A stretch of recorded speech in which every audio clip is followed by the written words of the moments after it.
In the event of Trump coming in, اور ہم نے دیکھا کہ whenever the Republicans are there, the army is here.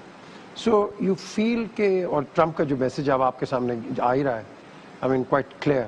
So you really think کہ Trump card will be one of the cards? Trump card will be anti-Pakistan, not pro-Pakistan. یہ Republican Trump جو ہے is not like the old Republicans. This Trump is saying کہ اگر آپ افغانستان میں ہماری help نہیں کرتے تو ہم تو اڑا دیں گے آپ کو. یہ کہتا ہے آپ کا نیوکلیر پروگرام میں یہ کر دوں گا. وہ کہتا ہے شکیل افریدی اس کو میں 2 منٹ میں باہر لے آؤں گا. وہ کہتا ہے یہاں پاکستانی جو ہیں یہ تو وچ ہنٹ شروع ہو جائے گی. So Donald Trump will be a disaster. امریکہ کے لیے ڈیزاسٹر ایک لیول پہ, مگر پاکستان کے لیے will be a bigger disaster. میوریک.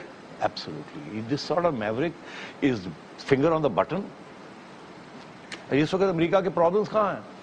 ایک پاکستان افغانستان کے ساتھ ہے اور ایک یوکرین کے رشیا کے ساتھ ہے, تیسرا مڈل ایسٹ میں ہے. Everywhere he will be pressing buttons.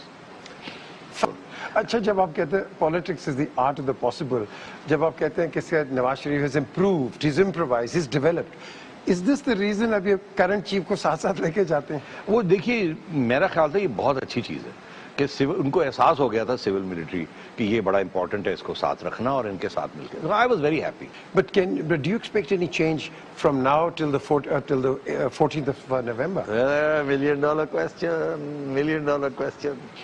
دیکھیے بات تو چل رہی ہے کہ جی اب بڑے ڈفرینسز ہو گئے. میں گن رہا تھا, there are 6 or 7 points of differences. پہلے تو مشرف کے اوپر ہوا, آپ کو یاد ہے. اس کے بعد انڈیا کے اوپر ہوا. یہ جانا چاہ رہے تھے مودی صاحب کی انوگریشن اور ان کو ایڈوائس یہ دی کہ کوئی ضرورت نہیں جانے کی, کسی اور کو بھیج دیں, ابھی ہمیں ٹیک اٹ ایزی. تو یہ پہنچ گئے اور وہاں جا کے ایک بائی لیٹرل میٹنگ بھی کر لی. ان کو کہا تھا کوئی بائی لیٹرل میٹنگ نہ کرے, پہلے سمجھ تو لو کی چیز ہے. تھی آندے صاحب تھی فرنٹ فٹ تے آ گئے, چھڈو پر take it easy, watch the ball. وہ بڑا خطرناک آدمی ہے, وہ اسے بڑی بڑی چیزیں کرنی ہے اس نے. یہ نہ ہو کہ الٹے ہی ہمارے گلے پڑ جائے. نہیں کرنا ہے. That was the second issue, اور وہ اب تک چل رہا ہے. انڈیا ابھی بھی یہ پش کر رہے ہیں, فوج کہہ رہی ہے روکو. ابھی ریسنٹلی پٹھان کوٹ کے اوپر انہوں نے جا کے FIR کٹوا دی اگینسٹ جیش محمد کے لوگ, کیونکہ انڈیا کہہ رہا تھا کہ جی یہ ان کے لوگ آئے ہیں. فوج کا یہ موقف تھا کہ ٹھہر جائے, ہماری ٹیم ہو آئے, دیکھ آئے, وہ ایویڈنس ہمیں پریزنٹ کریں, پھر ہم دیکھیں گے. Take it easy. He wanted to move fast to demonstrate کہ جی I am very keen on finish of this terrorism. ارے بھائی پاکستان کی افواج بھی بڑی کین ہے, مگر ٹیک دم آن بورڈ. تو مطلب یہ تھرڈ سورس آف. پھر آپ کو پتا دھرنے کے اوپر مس انڈرسٹینڈنگز ہو گئی. اس وقت کے جو ISI کے سربراہ تھے وہ بھی گڑبڑ کر تو رہے تھے, تھرڈ امپائر بنے ہوئے تھے, مگر میاں صاحب نے بڑا صبر سے کام لیا.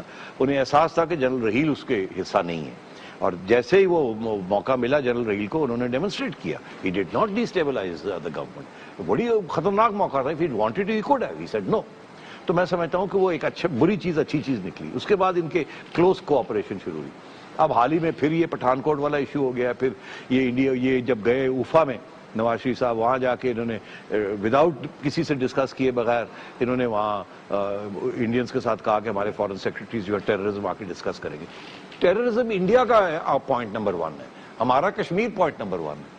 تو ہم نے ان کی بات مان لی کہ جی ٹھیک ہے ٹیررزم ڈسکس کرتے ہیں, اور ہمارا کشمیر کا ذکر نہیں آیا. تو یہاں جب واپس آئے تو فوج نے پھر اپنے میڈیا کے دوستوں کو کہا پہ جاؤ, وہ پہ گئے. پھر اس کے بعد وہ ساری ٹاکس ہی ڈیریل ہو گئی. تو مطلب ہے یہ ایشوز چل رہے ہیں. اور اب حال ہی میں آپ نے دیکھا کہ جب یہ پینما لیگ سب بریک ہوئی تھی تو فوج کی طرف سے بیان آ گیا آرمی چیف کا, اکراس دا بورڈ اکاؤنٹیبلٹی. اب ظاہر ہے پرائم منسٹر نے تو یہی سوچا ہوگا نا, یہ تو میرے اوپر پینما لیگز چل رہی ہے, اوپر سے یہ کہہ رہے ہیں اکراس دا بورڈ اکاؤنٹیبلٹی. ظاہر ہے میرے اوپر یہ پوائنٹنگ فنگرز ایٹ می. تو یہ مس انڈرسٹینڈنگز بڑھ رہی ہیں, ان کو ختم کرنا چاہیے. فوج کے جو اسپوکس مین ہیں انہیں بھی ذرا خیال رکھنا چاہیے. This is not the way to interact with the elected popular government of the country. دونوں کو ذرا they have to step back. لیکن جب کہتے ہیں اسٹیپ بیک, انڈے کا ایک بوائلنگ پوائنٹ ہوتا ہے. I mean that boiling point, we've got a few months left. Do you think this boiling point will actually boil up? دیکھیے اگلے 3 مہینے are going to be hot and I don't mean the weather.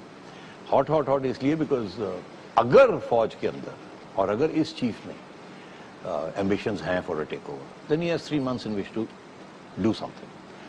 Create a situation. First create a situation. یہ جو چل رہی ہے اس کو بڑا کر کے problem create کر کے then take over. اور اگر یہ ابھی نہیں کرتے 3 مہینے میں تو then of course he is not going to do it because after 3 months he will be a lame duck. وہ نیا آرمی چیف اناؤنس ہو جائے گا اور then the outgoing army chief is not in a position to carry out any manoeuvres. مگر یہ تو پہلا issue ہے. مگر جب جب یہ ایشو آئے گا نا، یا آتا ہے یا ہوتا ہوگا، یہ ڈسکس کرتے ہوں گے کہ what are the pros and cons of a military takeover. P J, آپ you are a historian also, you are a student of politics, you know کہ جب بھی آرمی نے ٹیک اوور کیا ہے اس کی توقع یہی تھی کہ امریکہ ساتھ دے گا. 65 میں we were members of various pacts, cold war تھا، ایوب نیو کہ امریکہ ول سپورٹ ہم اینڈ امریکہ ڈیڈ. 65 کے بعد جب وار ہوئی اس کے بعد امریکہ کٹ آف آل ایڈ. ٹھیک ہے نا، فارغ ہوگی فوج کی حکومت 2 سال 3 سال کے اندر، اکانومی وینٹ سلمپ. جب ضیاء صاحب آئے تو انہوں نے ٹیک اوور تو کر لیا، مگر اس وقت کوئی امریکہ کا انٹرسٹ نہیں تھا پاکستان میں. ایڈ کٹ آف ہوئی ہوئی تھی. وہ تو افغانستان نہ ہوتا تو ضیاء بھی گیا تھا، وہ 2 سال سے زیادہ کاٹ سکتا تھا. اکانومی گری ہوئی تھی، پالیٹیشینز باہر بیٹھے ہوئے تھے، وہ آنا چاہ رہے تھے، اور وہ سپریم کورٹ نے بھی ایشوز بنائے ہوئے تھے. استعفیٰ کیا ہوا مشرف کے زمانے میں، مگر پھر جب آ گئے تو ملٹری ریجیم بیل آؤٹ ہو گئی. مشرف صاحب نے جب ٹیک اوور کیا اس وقت بالکل کنڈیشنز ون ڈاؤٹ رائی. حال ہے یہ تھا کہ اس وقت بش صاحب جو تھے وہ کنٹیسٹ کرنے جا رہے تھے الیکشنز، ختم ہو رہی تھی الیکشن 98 کی، اور ان کو پوچھا کہ وہ آرمی چیف مشرف کے بارے میں، تو انہیں پتہ ہی نہیں تھا کہ جنرل مشرف از دی آرمی چیف. اتنا لیک آف انٹرسٹ تھا. وہ تو اور بات ہوئی کہ 9/11 ہو گیا.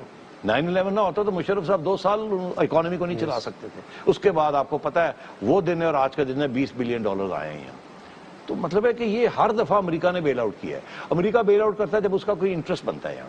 اب اس وقت اگر کوئی آرمی ٹیک اوور کرتی ہے تو دیکھنا یہ ہے کہ امریکہ کا کیا انٹرسٹ ہوگا. خود تو نہیں یہ چلا سکتے، بیکاز وداؤٹ امریکہ تو پھر ساری ریجن جو ہے نا وہ ڈی اسٹیبلائز ہو جاتی. امریکہ کا ایک ہی انٹرسٹ ہے اس وقت ہے، وہ یہ ہے کہ آپ حقانی نیٹ ورک کو ختم کریں، طالبان کو ختم کریں، اور افغانستان میں پرو انڈیا گورنمنٹ کو سپورٹ کریں. یہ پاکستان کی آواز نہیں کر سکتی. اس لیے آج جو پرابلمز ہو رہے ہیں F-16 کے اوپر اور کانگریس ورسز ایڈمنسٹریشن، کہ وہ کرنا بھی چاہتے ہیں نہیں بھی کرنا چاہتے، یہ سارا has to do with both Pakistan army's attitude towards India and Afghanistan.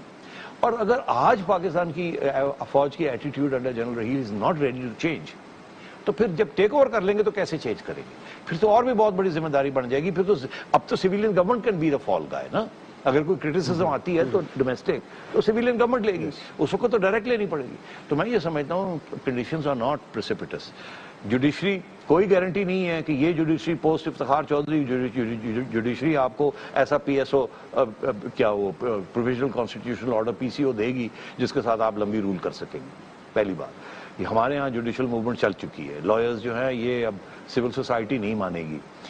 اس دفعہ دونوں سیاسی جماعتیں باہر بیٹھی ہوں گی، ایک نہیں، آل ان فیکٹ ایکسپٹ PTI.